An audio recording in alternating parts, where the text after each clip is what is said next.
صحیح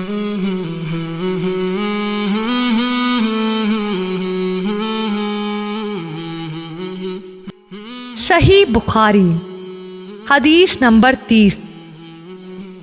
ہم سے بیان کیا عبد الرحمن بن مبارک نے، کہا ہم سے بیان کیا حماد بن زید نے، کہا ہم سے بیان کیا ایوب اور یونس نے، انہوں نے حسن سے، انہوں نے اخف بن قیس سے، کہا کہ میں اس شخص علی رضی اللہ تعالی عنہ کی مدد کرنے کو چلا، راستے میں مجھ کو ابو بکر ملے، پوچھا کہاں جاتے ہو؟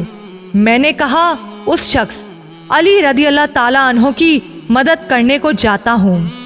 ابو بکر نے کہا اپنے گھر کو لوٹ جاؤ، میں نے نبی کریم صلی اللہ علیہ وآلہ وسلم سے سنا ہے، آپ صلی اللہ علیہ وآلہ وسلم فرماتے تھے جب دو مسلمان اپنی اپنی تلواریں لے کر بڑھ جائیں تو قاتل اور مقتول دونوں دوزخی ہیں۔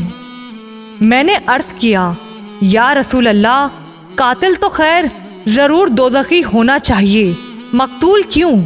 فرمایا وہ بھی اپنے ساتھی کو مار ڈالنے کی حرص رکھتا تھا، موقع پاتا تو وہ اسے ضرور قتل کر دیتا، دل کے عزم سمیم پر وہ دوزخی ہوا۔